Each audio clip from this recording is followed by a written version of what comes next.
Hello, I am Jay, and this is Relax with Jay.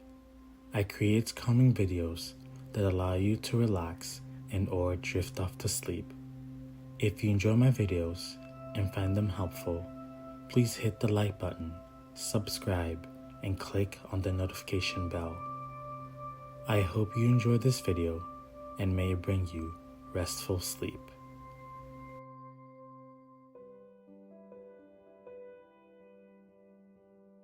Tonight, I'll be reading the first 3 chapters of the book called Pride and Prejudice by Jane Austen. If you enjoy these chapters and would like me to read more, please let me know.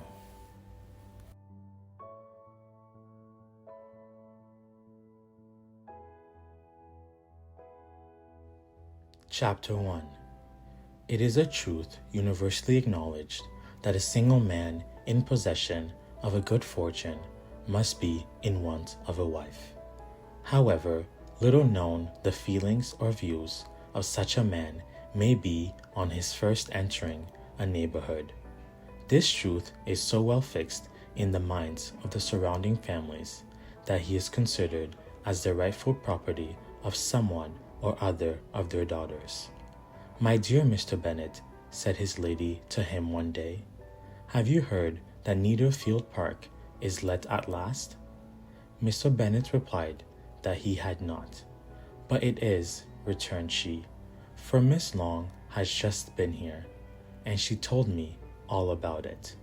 Mr. Bennet made no answer. "Do not you want to know who has taken it?" cried his wife impatiently. "You want to tell me, and I have no objection to hearing it." This was invitation enough. "Why, my dear, you must know. Miss Long says that Netherfield is taken by a young man of large fortune from the north of England, that he came down on Monday in a chaise and 4 to see the place, and was so much delighted with it that he agreed with Mr. Morris immediately, that he is to take possession before Michaelmas, and some of his servants are to be in the house by the end of next week. What is his name? Bingley. Is he married or single? Oh, single, my dear, to be sure, a single man of large fortune, 4,000 or 5,000 a year. What a fine thing for our girls." "How so? How can it affect them?" "My dear Mr. Bennet," replied his wife, "how can you be so tiresome? You must know that I am thinking of marrying one of them." "Is this his design in selling the hair?" "Design? Nonsense! How can you talk so? But it is very likely that he may fall in love with one of them, and therefore you must visit him as soon as he comes." "I see no occasion for that. You and the girls may go, or you may send them by themselves, which perhaps will be still better, for as you are as handsome as any of them, Mr. Bingley might like you the best of the party." "My dear, you flatter me. I certainly have had my share of beauty, but I do not pretend to be anything extraordinary now. When a woman has 5 grown-up daughters, she ought to give over thinking of her own beauty. In such cases, a woman has not often much beauty to think of. But, my dear, you must indeed go and see Mr. Bingley when he comes into the neighborhood. It is more than I engage for, I assure you. But consider your daughters. Only think what an establishment it would be for one of them. Sir William and Lady Lucas are determined to go, merely on that account, for in general, you know, they visit no newcomers. Indeed you must go, for it will be impossible for us to visit him if you do not." "You are over-scrupulous. Surely, I dare say, Mr. Bingley will be very glad to see you, and I will send a few lines by you to assure him of my hearty consent to his marrying whichever he chooses of the girls, though I must throw in a good word for my little Lizzie. I desire you will do no such thing. Lizzie is not a bit better than the others, and I am sure she is not half so handsome as Jane, nor half so good-humored as Lydia, but you are always giving her the preference. They have none of them much to recommend them, replied he. They are all silly and ignorant, like other girls, but Lizzie has something more of quickness than her sisters.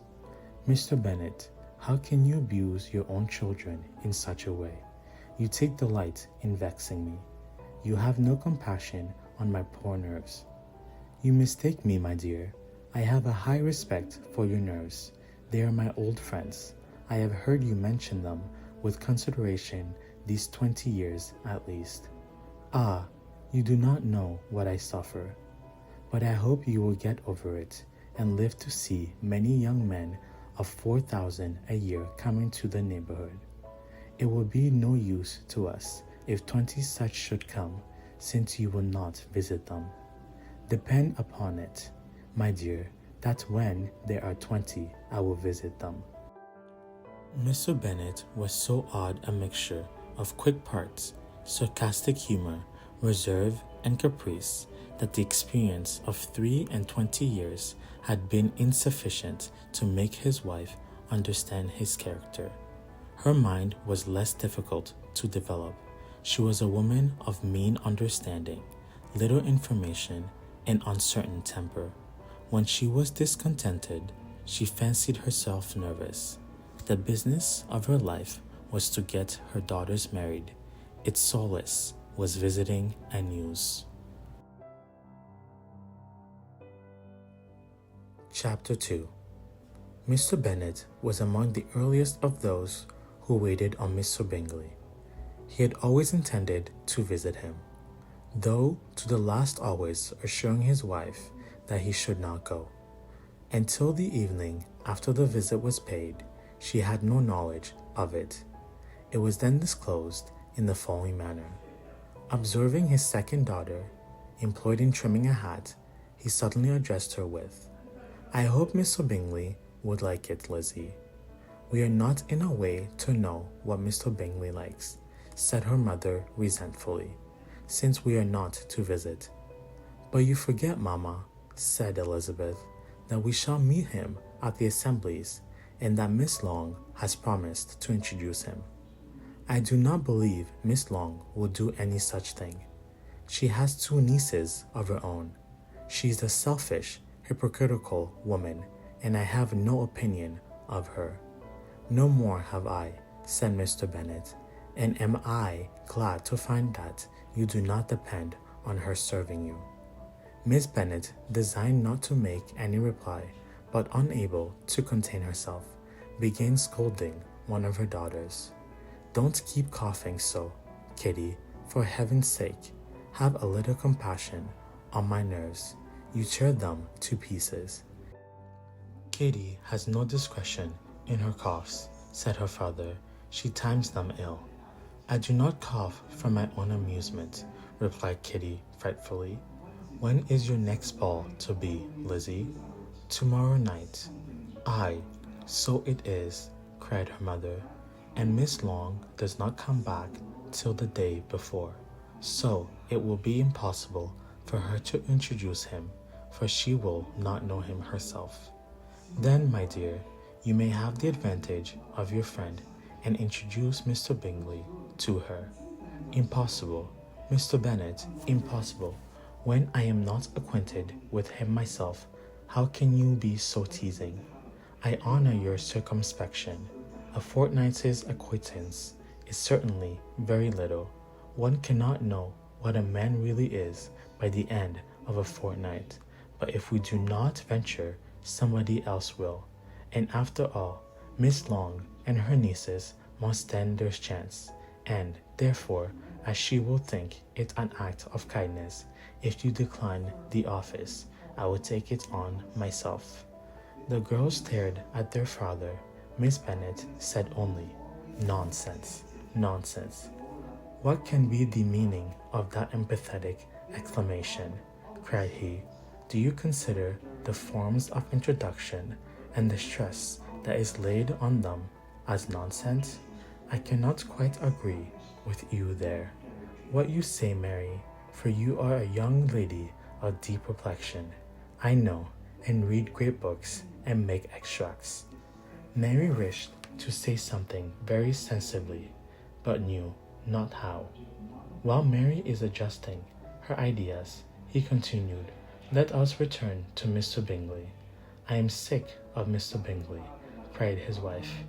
"I am sorry to hear that, but why did not you tell me so far before? If I had known as much this morning, I certainly would not have called on him.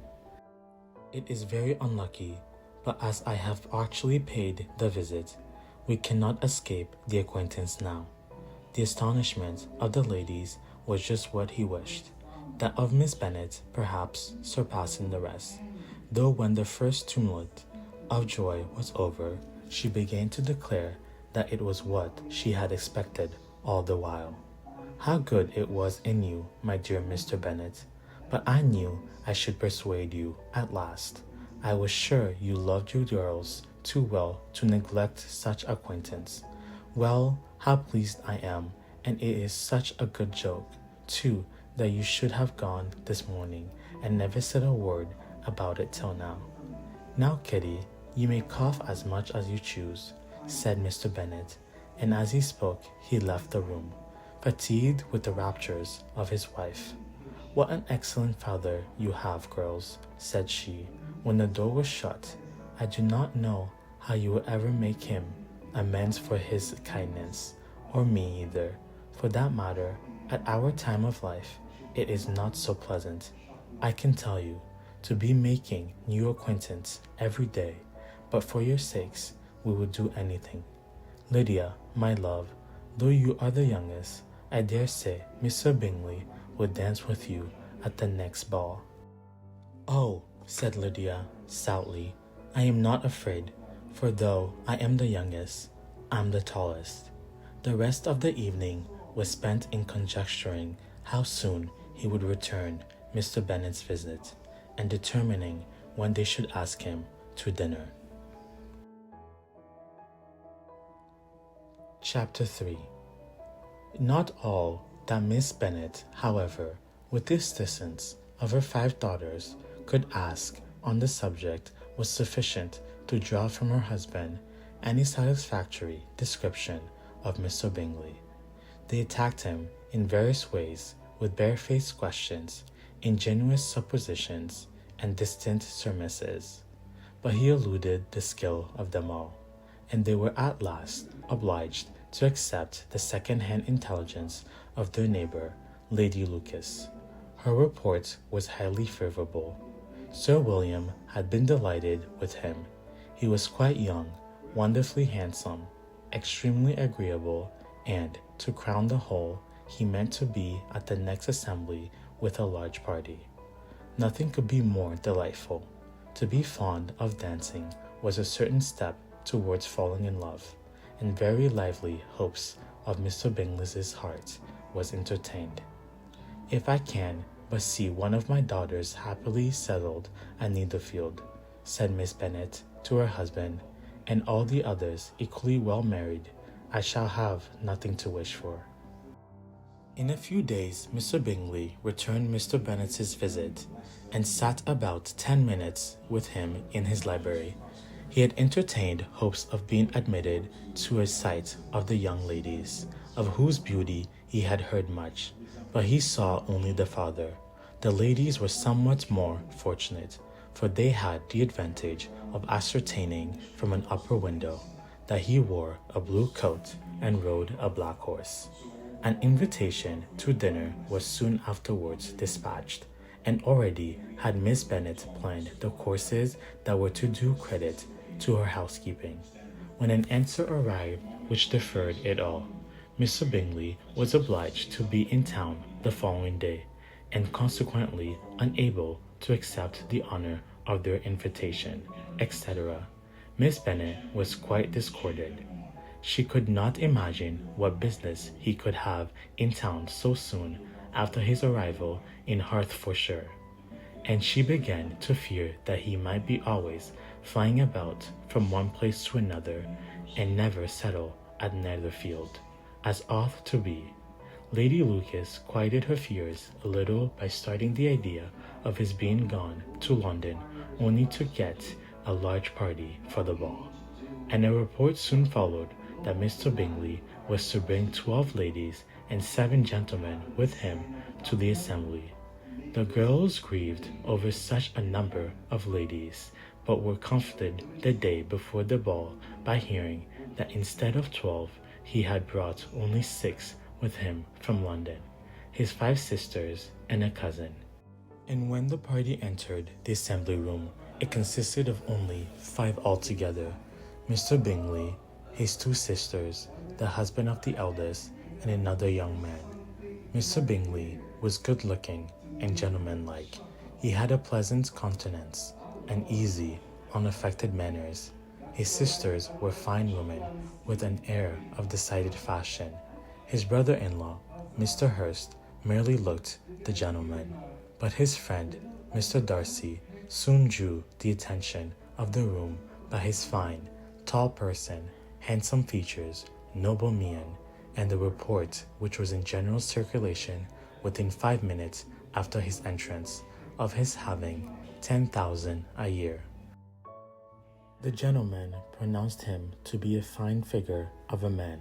The ladies declared he was much handsomer than Mr. Bingley, and he was looked at with great admiration for about half the evening, till his manners gave a disgust which turned the tide of his popularity, for he was discovered to be proud, to be above his company, and above being pleased, and not all his large estate in Derbyshire could then save him from having a most forbidding, disagreeable countenance, and being unworthy to be compared with his friend.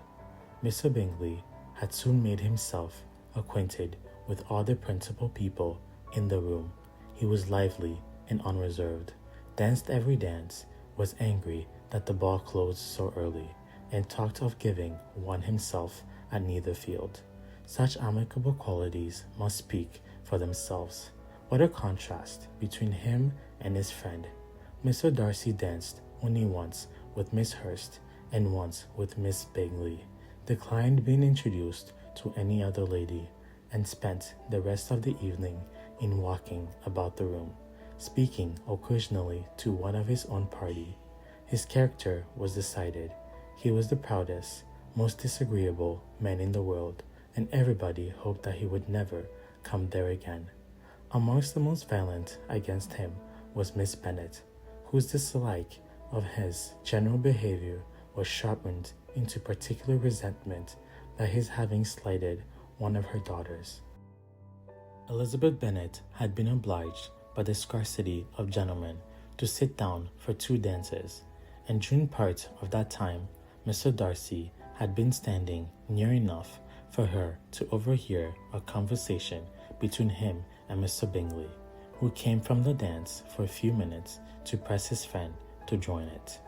"Come, Darcy," said he, "I must have you dance. I hate to see you standing about by yourself in this stupid manner. You had much better dance." "I certainly shall not. You know how I detest it. Unless I am particularly acquainted with my partner at such an assembly as this, it will be insupportable. Your sisters are engaged, and there is not another woman in the room whom it would not be a punishment to me to stand up with." "I would not be so fastidious as you are," cried Bingley. "For a kingdom, upon my honor, I have never met with so many pleasant girls in my life as I have this evening, and there are several of them you are uncommonly pretty." "You are dancing with only handsome girl in the room," said Mr. Darcy, looking at the eldest, Miss Bennet. "Oh, she is the most beautiful creature I've ever held, but there's one of her sisters sitting down just behind you, who is very pretty, and I dare say very agreeable. Do let me ask my partner to introduce you." "Which do you mean?" And turning round, he looked for a moment at Elizabeth, till catching her eye, He withdrew his own and coldly said, "She is tolerable, but not handsome enough to tempt me, and I am in no humor to give consequence to young ladies who are slight by other men. You had better return to your partner and enjoy her smells, for you are wasting your time with me." Mr. Bingley followed his advice. Mr. Darcy walked off, and Elizabeth remained with no very cordial feelings towards him. She told the story, however, with great spirit among her friends, for she had a lively, playful disposition which delighted in anything ridiculous.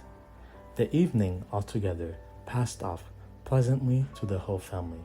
Miss Bennet had seen her eldest daughter much admired by the Netherfield party. Mr. Bingley had danced with her twice, and she had been distinguished by his sisters. Jane was so much gratified by this as her mother could be, though in a quieter way. Elizabeth felt Jane's pressure. Mary had heard herself mentioned to Miss Bingley as the most accomplished girl in the neighborhood, and Catherine and Lydia had been fortunate enough to never without partners, which was all that they had yet learnt to care for at a ball. They returned, therefore, in good spirits to Longbourn, the village where they lived and for which they were the principal inhabitants. They found Mr. Bennet still up with a book. He was regardless of time, and on the present occasion he had a good deal of curiosity as to the event of an evening which had raised such splendid expectation. He had rather hoped that all his wife's views on the stranger would be disappointed, but he soon found that he had a very different story to hear. "Oh, my dear Mr. Bennet," as she entered the room, "we have had a most delightful evening, a most excellent ball. I wish you had been there. Jane was so admired, nothing could be like it. Everybody said how well she looked, and Mr. Bingley thought her quite beautiful, and danced with her twice. Only think of that, my dear. He actually danced with her twice, and she was the only creature in the room that he asked a second time. First of all, he asked Miss Lucas. I was so vexed to see him stand up with her, but, however, he did not admire her at all. Indeed, nobody can, you know, and he seemed quite struck with Jane as she was going down the dance, so he inquired who she was, and got introduced, and asked her for the two next. Then, the 2/3 he danced with Miss King, and the 2/4 with Maria Lucas, and the 2/5 with Jane again, and the 2/6 with Lizzie and the Boulanger. If he had had any compassion for me, cried her husband impatiently, he would not have danced half so much. For God's sake, say no more of his partner, or that he had sprained his ankle in the first dance. Oh, my dear, continued Miss Bennet, I am quite delighted with him. He is so excessively handsome, and his sisters are charming women. I never in my life saw anything more elegant than their dresses. I dare say the lace upon Miss Hurst's gown. Here she was interrupted again. Mr. Bennet protested against any description of finery. She was therefore obliged to seek another branch of the subject, and related, with much bitterness of spirit and some exaggeration, the shocking rudeness of Mr. Darcy. But I can assure you, she added, that Lizzie does not lose much by not suiting his fancy, for he is a most disagreeable, horrid man, not at all worth pleasing, so high and so conceited that there was no enduring him. He walked here and walked there, fancying himself so very great, not handsome enough to dance with. I wish you had been there, my dear, to have given him one of your set-downs. I quite detest the man.